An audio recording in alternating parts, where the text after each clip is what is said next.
Hey everyone, we've added a few quality of life upgrades since our last truck tour video and wanted to show you.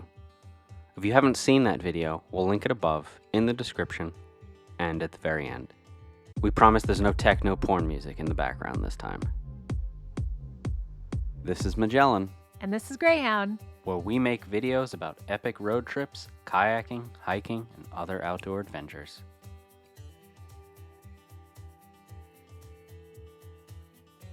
Our first addition is an awning by Off-Roading Gear that we installed onto our square Thule roof racks. As anyone who sleeps in their vehicle knows, real estate and privacy while you relax is pretty precious. We've cooked on the tailgate of our truck before, but what happens when it rains? Because the truck cap flips up, and because we load our kayaks from the back, we couldn't have a rear awning.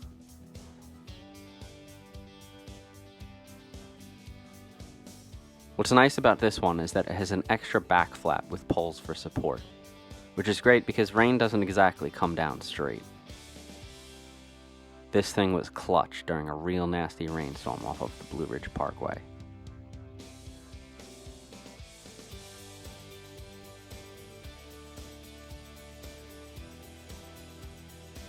So what if you love biking, but are also sleeping in your truck cab? We asked ourselves this too, and this was our solution.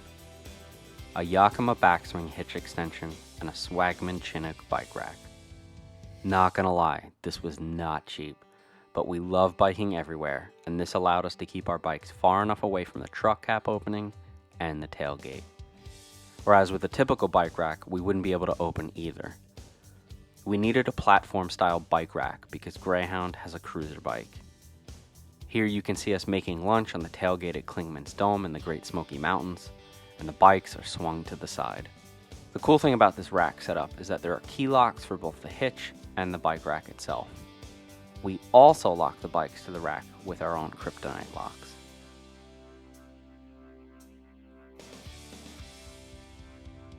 Anyone who lives in the southwestern United States or any place with low humidity and high heat probably knows what a swamp cooler is.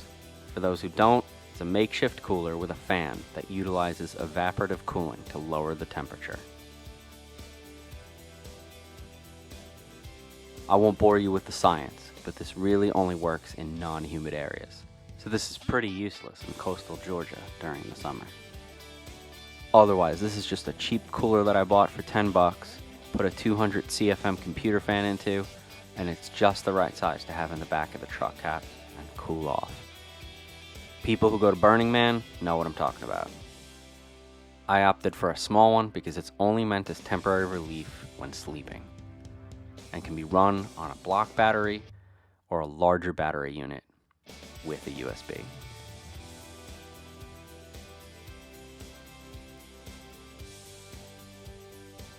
In this edition of How to Poop in Your Truck, we give you Senior Bucket. It comes equipped with a toilet seat, double bags, and a whole lot of peat moss to suppress the mess. Hand wipes and toilet paper rolls, also available in white. We don't need to stress how important it is to go to the bathroom. We all have to do it. But maybe a gas station or truck stop isn't near. Maybe you're in the middle of nowhere. Maybe the crowded trailhead has no facilities. But when you gotta go, you gotta go. If you guys think we should make a video on how and why we do this in greater detail, let us know in the comments.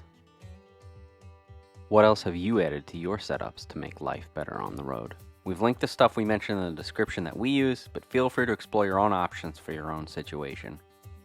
These are just ideas. We find that this is a constantly evolving process, and no one thing is perfect all of the time. Check out our other truck videos too if you like, and please like and subscribe. It's free. It's free, I promise. Like it's totally free. Like you might use like 1/100th of a calorie pressing the click button on your mouse. Like, I'm not joking.